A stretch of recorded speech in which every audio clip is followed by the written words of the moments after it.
Sir,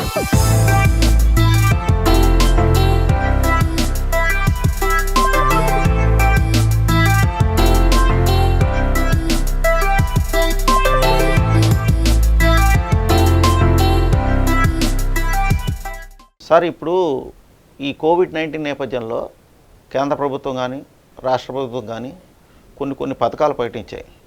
కొంతమంది ఖాతాలో నేరుగా డబ్బులు వేయడం, ఆ డబ్బులు వాళ్ళని తీసుకుని ఈ ఆర్థిక స్థితిని చక్కదిద్దుకోమని చెప్తున్నాయి. దానికి మీ బ్యాంక్ తరఫు నుంచి ఎటువంటి ఏర్పాట్లు చేశారు? రకరకాల పథకాలు ఉన్నాయి. ఎస్పెషల్లీ సెంట్రల్ గవర్నమెంట్ నుంచి ఇంతకుముందు ఎప్పుడైతే ప్రధానమంత్రి గారు జన్ధన్ యోజన అకౌంట్స్ ఏదైతే ఓపెన్ చేశారో ఆడవాళ్ళకి, సో వాటిల్లోని డబ్బులు వేయడం జరిగింది. 500 రూపీస్ చొప్పున వేయడం జరిగింది. అట్లాగే పెన్షన్ అకౌంట్స్ కూడాను ఈ పెన్షన్ పేమెంట్ స్టేట్ గవర్నమెంట్ పథకాల ద్వారా కానీ ఇవన్నీ కూడా డబ్బులు వేయడం జరిగింది స్టేట్ గవర్నమెంట్ నుంచి కూడాను. వీటికి బ్యాంక్ ఎట్లా సన్నిద్ధమైందంటే, ఎప్పుడైతే కనుక మా దగ్గర దాదాపు ఈ జిల్లాకు సంబంధించి 1,00,000 అకౌంట్లు ఉన్నాయి. ఇవన్నీ కూడాను సుమారుగా 1,00,000 అకౌంట్ల వరకు ఉన్నాయి ఖాతాలు. సో ఈ అకౌంట్లో ఎప్పుడైతే డబ్బులు పడినాయో వీళ్ళు ఒక సిరీస్ ఇవ్వడం జరిగింది. లాస్ట్ 4 డిజిట్స్కి ఒక రోజు, అలాగే లాస్ట్ 4 డిజిట్స్కి ఏ రోజుకి ఏ డిజిట్ నెంబర్లు లాస్ట్ 4 డిజిట్ వాళ్ళు ఎవరు రావాలనేది గవర్నమెంట్ అనౌన్స్ చేయడం జరిగింది. సో దాని అర్థం ఏంటంటే, ఖాతాదారులు అందరూ బ్యాంకులకి వెళ్ళిపోకుండాను ఆ రష్ని కంట్రోల్ చేయడం కోసం అట్లా ఇవ్వడం జరిగింది. 5 డేస్ 6 డేస్ దాన్ని ఆపరేట్ చేశారు. సో మా సిబ్బంది కూడాను చాలా కమిటెడ్గాను, మా టీం అంతా కూడాను చాలా చక్కగా దాన్ని అందరికీ కూడాను, కస్టమర్స్ అందరికి కూడాను ఎవరు ఇబ్బంది పడకుండాను అందరికీ కూడాను సర్వీస్ చేయడం జరిగింది. దీనికి గాను మేము అవలంబించిన స్ట్రాటజీ ఏంటంటే, కస్టమర్స్ అందరికి కూడాను బ్రాంచెస్లో రాగానే వాళ్ళకి ఈ ఏదైతే మనం శానిటైజేషన్ ఇవన్నీ కంప్లీట్ అయిన తర్వాత వాళ్ళకి ఇమీడియట్గా టోకెన్స్ ఇవ్వడం జరిగింది. వాళ్ళకి టెంట్లు కూడా ప్రొవైడ్ చేసాము. వాళ్ళకి తర్వాత వాటర్ ఫెసిలిటీ ప్రొవైడ్ చేసాం బ్రాంచెస్ దగ్గర. వాళ్ళకి టోకెన్స్ ఇచ్చేసి టోకెన్ నుంచి ఆ టోకెన్ నెంబర్ ప్రకారము వాళ్ళకి పేమెంట్లు ఇవ్వడం జరిగింది. ఒకవేళ టైం అయిపోతే కనుక ఈ నెక్స్ట్ కంటిన్యూస్ నెంబర్, ఇప్పుడైతే సపోజ్ 40 నెంబర్ దగ్గర సీరియల్ ఒక 100-150 దగ్గర సీరియల్ అయిపోతే నెక్స్ట్ డే మార్నింగ్ 151 నుంచి ప్రయారిటీ ఇవ్వడం జరిగింది. ఈరోజు వచ్చిన ఆయనకి నెక్స్ట్ డే మార్నింగ్ ప్రయారిటీ ఇవ్వడం జరిగింది. సో ఆ విధంగా వీళ్ళందరూ కూడాను వీళ్ళ యొక్క ఇది చాలా చక్కగా మా team, I feel very proud of my team. So అందరూ కూడాను చాలా చక్కగా వాళ్ళ యొక్క కర్తవ్యాన్ని ఇచ్చేశారు, వాళ్ళకి దీన్ని ఇచ్చేశారు. అట్లాగే నేను ఖాతాదారులకి మీ ఛానల్ తరపున చెప్పదలుచుకుంది ఏంటంటే, ఏదైతే ఇలాంటి స్కీమ్స్ ద్వారా డబ్బులు వస్తాయో ఒకసారి మీ అకౌంట్లో పడిన తర్వాత, అంటే మీ కస్టమర్ల అకౌంట్లో పడిన తర్వాత అవన్నీ కూడా ఎవరు కూడా వెనక్కి తీసుకోరు వాటిని. అదేంటంటే ఇక రూమర్స్ వస్తూ ఉన్నాయి. ఒకసారి కనుక ఈరోజు పడితే ఈరోజు తీసుకోకపోతే ఆ డబ్బులన్నీ కూడా మళ్ళీ వెనక్కి తీసేసుకుంటారు గవర్నమెంట్ వాళ్ళని చెప్పి రూమర్స్ ఉన్నాయి. అవన్నీ నమ్మమాకండి. ఒకసారి మీ అకౌంట్లో జమ చేయబడిన తర్వాత అది మీ యొక్క సంతకము, మీ యొక్క మ్యాండేట్ లేకుండాను ఎవరు దాన్ని వెనక్కి తీసుకునే అధికారం ఎవరికీ లేదు. కాబట్టి దయచేసి అవసరం ఉన్న వాళ్ళు మాత్రమే బ్యాంకులకు రండి, బ్యాంకులకు వచ్చి మీ యొక్క డబ్బులు తీసుకెళ్తూ ఉండండి. అవసరం లేని వాళ్ళు మీకు అవసరం ఉన్నప్పుడు వచ్చి తీసుకెళ్ళవచ్చు, అవి మీ అకౌంట్లో ఉంటాయి, మీరు ఎక్కడ ఇబ్బంది పడక్కర్లేదు. సో మీ డబ్బులు ఎక్కడికి పోవు, వెనక్కి పోవు, మీ ఖాతాలోనే ఉంటాయి. ఊరికి ఇట్లాంటి రూమర్స్ అన్నీ కూడా నమ్మమాకండి. అట్లాగే మీరు ఈ డబ్బులు తీసుకోవడానికి బ్యాంకే రావక్కర్లేదు. ఎందుకంటే మా దగ్గర CSP పాయింట్స్ అని ఉన్నాయి, అట్లాగే దాన్ని BC పాయింట్ అని కూడా అంటారు, కస్టమర్ సర్వీస్ పాయింట్స్ అని ఉన్నాయి. సో ఏదైతే కస్టమర్ సర్వీస్ పాయింట్లో కూడాను మీరు నియరెస్ట్ కస్టమర్ సర్వీస్ పాయింట్కి వెళ్ళినా కూడాను మీ యొక్క డబ్బులను అక్కడ కూడా విత్డ్రా చేసుకోవచ్చు. సో కస్టమర్ సర్వీస్ పాయింట్స్ని యాక్టివేట్ చేయడం కోసం బ్యాంకు వాళ్ళకి కూడాను చాలా ఫెసిలిటీస్ ఇవ్వడం జరిగింది. ఈ కోవిడ్ వల్ల వాళ్ళకి ఏమైనా రిస్క్ జరిగితే వాళ్ళకి 20 లక్షల రూపాయలు బీమా సౌకర్యం కల్పించింది. అట్లాగే వాళ్ళకి శానిటైజర్లు కొనుక్కోవడానికి ఒక 1,500 రూపాయలు క్యాష్ ఇవ్వడం జరిగింది వాళ్ళకి ప్రతి నెల. అట్లాగే ఆ CSP పాయింట్ని కస్టమర్స్ క్లోజ్ చేస్తే ఇబ్బంది పడతారు కాబట్టి క్లోజ్ చేయకుండా కానీ ఒక 30 రోజులుగా దానికి ఆపరేట్ చేస్తే వాళ్ళకి అదనంగా వాళ్ళకి ఇచ్చే కమిషనే కాకుండా వాళ్ళకి అదనంగా ఒక 3,000 రూపాయలు కూడా ఇవ్వడం జరిగింది. ఇవన్నీ స్టేట్ బ్యాంక్ ఎందుకు చేపట్టిందని అంటే, కస్టమర్ ఎక్కడా కూడా ఇబ్బంది పడకూడదు. సో స్టేట్ బ్యాంక్ ఎట్లాంటి విపత్తమైన పరిస్థితుల్లో కూడా స్టేట్ బ్యాంక్ ఎప్పుడు ఇంతకుముందు అండగా ఉంది, ఇప్పుడు ఉంది, ఫ్యూచర్లో కూడా ఉంటుంది. ఇట్లా ఎట్లాంటి పరిస్థితులైనా కూడాను ఫేస్ చేయగల ఇది స్టేట్ బ్యాంక్ ఉంది. సో స్టేట్ బ్యాంక్ అంటే ముందు నుంచి కూడా మాస్ బ్యాంకింగ్ ఇచ్చేయగల సత్తా స్టేట్ బ్యాంక్ ఎప్పుడు ఉంది. సో కాబట్టి ఏ విధమైన ఇబ్బంది లేకుండా సక్సెస్ఫుల్గా ఫస్ట్ ఫేజ్లో వచ్చిన ప్రధానమంత్రి ఇవి కానీ, ఆల్రెడీ స్టేట్ గవర్నమెంట్లో ఇస్తున్న పెన్షన్లు కానీ ఇవన్నీ కూడాను విజయవంతంగా వాళ్ళందరికీ డబ్బులు ఇచ్చి పంపించడం జరిగింది. ఈ మారటోరియంలో 3 నెలలు వాయిదా పడింది. ఒకవేళ వాయిదా పడిన వాళ్ళు ఈ లోన్ అమౌంట్ని భవిష్యత్తులో అడ్జస్ట్ చేస్తానని చెప్పారు. దానికి ఇంట్రెస్ట్ చివరిలో తీసుకుంటారా, లేకపోతే మొట్టమొదటి నుంచి ప్రారంభమవుతుందా? అసలు ఇది తీసుకోకపోవడం అనేది కస్టమర్ ఇష్టమా, లేకపోతే అది ఎలా ఉపయోగపడుతుంది? దాని గురించి వివరించండి. సో మారటోరియం అనేది ఆప్షనల్ అండి. అది మారటోరియం కనుక కస్టమర్ కనుక నాకు కావాలి, నేను కట్టలేను, నాకు ఫైనాన్షియల్గా ఇబ్బందులు ఉన్నాయనుకుంటే కనుక డెఫినెట్గా దాన్ని ఉపయోగించుకోవచ్చు. కానీ డబ్బులు ఉన్నప్పుడు కస్టమర్ దాన్ని ఉపయోగించుకోవడం కంటే కూడా దాన్ని రెగ్యులర్ చేసుకోవడం మంచిది. దీనివల్ల రెగ్యులర్ చేసుకోవడం వల్ల 2 లాభాలు ఉన్నాయి. ఒకటి, ఇంట్రెస్ట్ బర్డెన్ అనేది ఆయనకి తగ్గిపోతూ ఉంది. ఇంట్రెస్ట్ బర్డెన్ ఉండదు. ఈ 3 నెలలు ఏదైతే మారటోరియం ఇచ్చినంత మాత్రాన అది 3 నెలలు డిఫర్ అవుతుంది, కానీ రీపేమెంట్ అనేది దానికి ఆ 3 నెలల ఇంట్రెస్ట్ క్యారీ ఫార్వర్డ్ అవుతూ ఉంటుంది. అది దాన్ని ఇంట్రెస్ట్ వరకు కట్టవలసిందే. తర్వాత దీని ప్రభావం ఏ లోన్ తీసుకున్నప్పుడు కూడాను అల్టిమేట్గాను ఏ లోన్ అన్నా కానీ కట్టవలసిందే. ఇప్పుడున్న ప్రజెంట్ పరిస్థితుల్లో మీరు చూసినట్లయితే, గమనించినట్లయితే కనుక ఈ ఏ లోన్కి ఏ ఫైనాన్షియల్ ఇన్స్టిట్యూషన్కి వెళ్ళినా కూడా ఫస్ట్ పాన్ కార్డ్ అడుగుతారు, దాని ద్వారా సిబిల్ డేటా తీస్తారు. వీళ్ళందరికీ కూడా అవగాహన ఉంది చాలామందికి ఈ విషయం గురించి. ఆ సిబిల్ డేటా తీసినప్పుడు అదొక స్కోర్ త్రో చేస్తుంది. ఆయనకున్న బారోయింగ్స్ బట్టి కానీ, ఆయన ఎక్కడైనా లోన్ గురించి ఎంక్వైరీ చేసిన దాన్ని బట్టి కానీ ఆయనకు స్కోర్ ఇవ్వడం జరుగుతూ ఉంది. ఇప్పుడున్న పరిస్థితుల్లోని ఏ లోన్ చేయాలన్నా కూడా ఎనీ ఫైనాన్షియల్ ఇన్స్టిట్యూట్లో కానీ బ్యాంకర్స్ కానీ ఈ స్కోర్ను ఆధారంగా పెట్టుకొని వీళ్ళు అసలు ఈయనకి ఈ లోన్ ఇవ్వచ్చా ఇవ్వకూడదా, అట్లాగే మంచి స్కోర్ ఉంటే కనుక రేట్ ఆఫ్ ఇంట్రెస్ట్లో కూడా కన్సెషన్ ఇవ్వడం జరుగుతూ ఉంది. అది సో ఇప్పుడు ప్రతిదీ కూడా ఒక క్రెడిట్ డెసిషన్ తీసుకోవాలంటే ఇది ఇంపార్టెంట్ మాట. కాబట్టి సిబిల్ స్కోర్ని ఎట్లా జాగ్రత్తగా పెట్టుకోవాలంటే ఎక్కడ లోన్ తీసుకున్నా కూడా అది రైట్ ఆఫ్ అవ్వకూడదు, ఇర్రెగ్యులారిటీ ఉండకూడదు. ఇవన్నీ ఏంటంటే ఒక లోన్ తీసుకొని కట్టకుండా కనుక ఉంటే దాన్ని ఏం చేస్తారంటే అవతల ఫైనాన్షియల్ దాన్ని రైట్ ఆఫ్ స్టేటస్లో పెడతారు దాన్ని. అట్లాగే ఒకవేళ రైట్ ఆఫ్ సెటిల్ చేయడం అంటే ఏంటంటే సపోజ్ ₹1,00,000 అవుట్ స్టాండింగ్ ఉన్న లోన్ని ఆయన కట్టలేని నాకు ఓటీసీలో చేయండి అన్నప్పుడు దాన్ని కనుక 70,000 లేకపోతే ఒక 60,000 సెటిల్ చేసినప్పుడు దాని స్టేటస్ సెటిల్డ్ అని రాస్తారు. అట్లాంటి వాటి వల్ల కూడాను ఫ్యూచర్లో వాళ్ళకి లోన్స్ ఇవ్వడం జరగదు వాళ్ళకి. అట్లాగే ఇర్రెగ్యులర్గా సపోజ్ 4 లోన్లు ఉన్నాయనికి 4 లోన్లు రెగ్యులర్గా కట్టట్లేదు. రెగ్యులర్గా కట్టకపోవడం వల్ల ఇర్రెగ్యులర్గా అంటే ఎవ్రీ మంత్ కట్టాల్సిన ఇన్స్టాల్మెంటు ఎవ్రీ మంత్ కట్టకపోతే ఇర్రెగ్యులారిటీ అంటారు. అంటే ఎవ్రీ మంత్ కట్టాల్సింది ఎవ్రీ మంత్ కట్టడం జరుగుతూ ఉంటే రెగ్యులర్గా స్టేటస్ ఉంటుంది, కాబట్టి ఆయన సిబిల్ స్కోరు బాగుంటుంది అన్నమాట. సో కాబట్టి ఇలాంటి స్టేటస్ అన్నీ కూడాను ఎప్పుడైతే ఇర్రెగ్యులర్గా ఉంటుందో ఆటోమేటిక్గా స్కోర్ తగ్గిపోతుంది. స్కోర్ తగ్గిపోయినప్పుడు ఈయనకి లోన్ ఇవ్వకపోవడమే కాకుండాను ఒక్కొక్క లోన్కి ఒక్కొక్క సిబిల్ స్కోరు ఐడియల్గా పెడతారు. ఒక కార్ లోన్ ఉంటే ఇంత స్కోర్, ఒక 750, 800 ఉండాలి, ఒక హౌసింగ్ లోన్కి ఇంత స్కోర్ ఉండాలి అని పారామీటర్స్ ఉంటాయి. That depends upon the bankers to banker. So ఆ పారామీటర్ కనుక బేసిక్ పారామీటర్ అచీవ్ కాకపోతే కనుక ఆటోమేటిక్గా బిగినింగ్లోనే లోన్ రిజెక్ట్ చేయబడుతుంది. సో ఇక లోన్ రిజెక్ట్ పడడమే కాకుండాను ఫ్యూచర్లోని రేపొద్దున ఈయన సిబిల్ డిఫాల్టర్ అవుతాడు. అది కనుక రెక్టిఫై చేయించుకోలేకపోతే రేపొద్దున నెక్స్ట్ జనరేషన్ అంటే వీళ్ళ పిల్లలు ఏమైనా ఎడ్యుకేషన్ లోన్కి వెళ్ళినప్పుడు ఈయన పేరెంట్గా ఈయన సిబిల్ పనికిరాదు. అక్కడ పనికిరానప్పుడు స్టూడెంట్కి కూడా ఎడ్యుకేషన్ లోన్ ఇవ్వడానికి ఏ ఫైనాన్షియల్ ఇన్స్టిట్యూషన్ ముందుకు రాదు.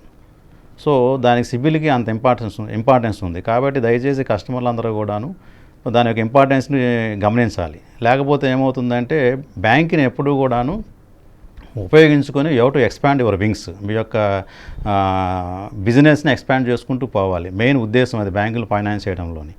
అలాగే మీరు ఈ మధ్య టీవీలో చూస్తూ ఉంటే రిజర్వ్ బ్యాంక్ ఆఫ్ ఇండియా నుంచి కొన్ని యాడ్స్ కూడా ఇస్తూ ఉన్నారు. మీరు లోన్ కావాలంటే మీరు రిటర్న్స్ ఫైల్ చేయాలని. ఇప్పుడు సపోజ్ ఎనీ బిజినెస్ పర్సన్ లోన్కి వచ్చినప్పుడు, ఒక శాలరీడ్ పర్సన్ లోన్కి వచ్చినప్పుడు ఎట్లా జడ్జ్ చేస్తారు? ఆయన శాలరీ ఎంత ఉంది, ఆయన 40% టేక్ హోమ్ పే తీసుకెళ్ళినంత మినిమం 40% ఆయన ఇంటి ఖర్చులు తీసిన తర్వాత ఆయన రీపేమెంట్ కెపాసిటీ ఎంత ఉంది. చాలామంది బారోయర్లకి అర్థం కాని విషయం ఏంటంటే, మా ఇల్లు ₹1,00,000 ఇల్లు పెడుతున్నాము, బ్యాంకు వాళ్ళు మాకు ఒక 40 లక్షలు ఇవ్వడానికి ఎందుకు ఇబ్బంది పడుతున్నారని ఆలోచిస్తూ ఉంటారు. ఇక్కడ ₹1,00,000 ఇల్లు పెడుతున్నట్టు అర్థం ఏంటంటే, ₹1,00,000 ఇల్లు మీ ఇన్స్టాల్మెంట్ కట్టేటప్పుడు ₹1,00,000 ఇల్లుని అమ్మేసి కట్టమని బ్యాంకు ఉద్దేశం కాదు. ₹1,00,000 ఇల్లు మీరు ఉంచుకుంటూ మీ ఇన్కంలో నుంచి ఎంత స్పేర్ చేయగలరు, బ్యాంక్ ఇన్స్టాల్మెంట్ ఎంత కట్టగలరు, మీ ఇబ్బంది లేకుండా మీరు ఎంత కట్టగలరు ఇన్స్టాల్మెంట్ అనేది బ్యాంక్ యొక్క ముఖ్య ఉద్దేశం. బ్యాంక్ ఎప్పుడు being a public sector bank ఎప్పుడు కూడాను profit is not the main motto. So social అప్లికేషన్కి ఎప్పుడు ప్రయారిటీ ఉంటుంది. కాబట్టి ఆ విధంగా ఎప్పుడు ఎంత రిపేయింగ్ కెపాసిటీ ఉంది, అంతేగాని ఇల్లు లోన్ ఇచ్చిన తర్వాత ఈయన కట్టకపోతే ఇల్లు అమ్మేద్దాం అనేది బ్యాంక్ ఉద్దేశం కాదు. బ్యాంక్ వ్యాపారం వీళ్ళు పెట్టిన సెక్యూరిటీస్ నమ్మడం కాదు. బ్యాంక్ వ్యాపారం ఏంటంటే వీళ్ళకి లోన్ ఇచ్చి వీళ్ళు ఫ్లరిష్ అవ్వాలి. ఏదైతే లోన్ తీసుకొని చక్కగా కట్టేసి బ్యాంక్ లోన్లు ఈరోజు ఒక హౌసింగ్ లోన్ తీసుకున్నారు, రేపు వాళ్ళ అబ్బాయికి ఎడ్యుకేషన్ లోన్ తీసుకుంటారు, వాళ్ళ అమ్మాయికి ఎడ్యుకేషన్ లోన్ తీసుకుంటాడు, లేకపోతే ఇంకో కార్ లోన్ తీసుకుంటారు. ఇవన్నీ కూడాను ఆయన ఆయన ఆయన అకౌంట్ మాట్లాడాలి, అకౌంట్ స్టేట్మెంట్ మాట్లాడాలి. ఆయన అకౌంట్ నెంబర్ కొడితే ఆయన అకౌంట్ ఎలా ఆపరేట్ చేస్తున్నాడు ఆయన చెప్పుకోగల. Nowadays lot of technology is there in every bank. ఒకసారి బ్యాంక్ వెళ్ళి ఆయన అకౌంట్ నెంబర్ కనుక ఇస్తే కనుక ఆయన అకౌంట్ నెంబర్ చూసి ఆ కండక్ట్ ఆఫ్ ద అకౌంట్ ఎట్లా ఉంది, ఈయన ఫైనాన్షియల్ డిసిప్లిన్ ఎట్లా ఉంది, ఈయన సిబిల్ స్కోర్ ఎట్లా ఉంది, సో దాన్ని బట్టి ఇమీడియట్గా డెసిషన్ తీసుకుంటారు. బ్రాంచ్ మేనేజర్లు అనేవాళ్ళు ఒక 3 సంవత్సరాలు ఉంటారు, వెళ్ళిపోతారు. మహా అంటే 3 సంవత్సరాలు ఉంటారు, వెళ్ళిపోతూ ఉంటారు. బట్ ఈయన బీయింగ్ ఏ లోకల్ పర్సన్, ఈయన ఆ బ్రాంచ్ పర్మనెంట్గా ఉంటారు.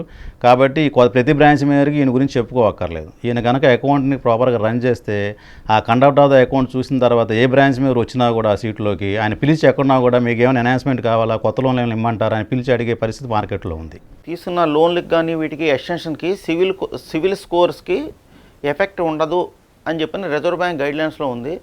అది కరెక్ట్గా వివరించండి. అది సో ఏదైతే ఈ మానిటరింగ్ పీరియడ్ అనౌన్స్ చేసిన రిజర్వ్ బ్యాంక్ ఆఫ్ ఇండియా, దానికి ఈ సిబిల్ స్కోరు డెఫినెట్గా ఎఫెక్ట్ కాదు. ఎందుకంటే బీయింగ్ ఏ రెగ్యులేటరీ అథారిటీ, ఒక రిజర్వ్ బ్యాంక్ ఆఫ్ ఇండియా బ్యాంకుల్ని రెగ్యులేట్ చేస్తూ ఈ విధంగా ఈ కోవిడ్ ఇలాంటి సిచ్యువేషన్ వచ్చింది కాబట్టి వీళ్ళకి ఇలాంటి బెనిఫిట్ ఇవ్వాలని చెప్పి reserve bank of India decision తీసుకుంది. కాబట్టి ఏదైతే moratorium reserve bank of India ద్వారా అనౌన్స్ చేయబడిందో దానికి ఎటువంటి సిబిల్ స్కోర్కి ఇది ఎటువంటి ఇది ఎఫెక్ట్ కాదు. ఇది నేను చెప్పిన విషయం ఏంటంటే ఇంతకుముందు చెప్పిన విషయము నార్మల్గా డిఫాల్ట్ అయినప్పుడు వచ్చే పరిస్థితుల గురించి వివరించాను. బట్ ఇది మాత్రం దీనికి వర్తించదు. రుణాలపై వాళ్ళు తీసుకుంటే వాళ్ళకి మీరు కల్పించే సౌకర్యాలు చివరిగా వినిపించండి సార్. ఈ కోవిడ్ ప్రభావం గురించి మనం ఇప్పుడే చెప్పలేము. ఎందుకంటే ఇప్పుడు లాక్డౌన్ ఇంకా కంటిన్యూ అవుతూ ఉంది. మే 3 వరకు అని అనౌన్స్ చేయడం జరిగింది. అది మీరు రీసెంట్గా న్యూస్ చూసినట్లయితే ఒక 5 సిటీస్ మన ఇండియాలోని బాగా ఎఫెక్ట్ అవ్వడం జరిగింది. సో ఫర్దర్గా దీన్ని ఎక్స్టెండ్ చేస్తారా లేకపోతే అనేది మనం వెయిట్ చేసి చూడాలి. సో ఓకే, ఈ కోవిడ్ తర్వాత పరిస్థితులు ఎట్లా ఉంటాయంటే డెఫినెట్గా మొత్తం వరల్డ్ మొత్తం కూడా డిజాస్టర్ అవ్వడం జరిగింది. సో ఎక్స్పోర్ట్స్ బిజినెస్ ఇవన్నీ కూడా ఇంత తొందరగా రివైవ్ అవుతామని మార్కెట్ ఎవరు అనుకోవట్లేదు. సో ఒకవేళ ఈ లోకల్ మార్కెట్స్ ఏదైతే ఉన్నాయో ఇవన్నీ కూడా రివైవ్ అవ్వాలంటే కనుక ఇది ఒకసారి లాక్డౌన్ తీసేసిన తర్వాత, కోవిడ్ అనేది కంట్రోల్ వచ్చిన తర్వాత కానీ పరిస్థితులు ఏ విధంగా ఉంటాయి, ఈ లాక్డౌన్ ఎంతకాలం కంటిన్యూ అవుతుంది, సో ఎంతకాలం గవర్నమెంట్ సపోర్ట్ చేయగలుగుతుంది, సో దాన్ని బట్టి ఒక డెసిషన్ తీసుకోవడం జరుగుతుంది. ఇప్పుడున్న పరిస్థితుల్లో మే 3 తర్వాత కనుక లాక్డౌన్ తీసేయడం జరిగితే కనుక తర్వాత డెఫినెట్గా స్టేట్ బ్యాంక్ ఎప్పుడూ ముందుంటుంది. కస్టమర్లందరూ కూడాను ఎటువంటి లోన్స్కి వచ్చినా కూడాను సహాయం చేయడానికి ముందుంటుంది. అట్లాగే కస్టమర్స్ కూడాను ఏవైతే ఇవి ఉన్నాయో ఇంతకుముందు అంత కంఫర్ట్ ఉండకపోవచ్చు, వాళ్ళకి ఏదైతే యూనిట్లు ఉన్నాయో అందరూ కూడా ఆస్టిటీ మెజర్స్ అంటే కాస్ట్ కటింగ్ మెజర్స్ అన్నీ కూడా ఇంప్లిమెంట్ చేయాల్సిన సమయం ఆసన్నమైంది. సో ఇప్పుడు ప్రాఫిట్ పెరగాలంటే 2 మార్గాలు ఉంటాయి. ఒకటి ఖర్చులు తగ్గించుకోవడం ఒక మార్గం, బిజినెస్ పెంచుకోవడం ఒక మార్గం, ఖర్చులు తగ్గించుకోవడం రెండో మార్గం.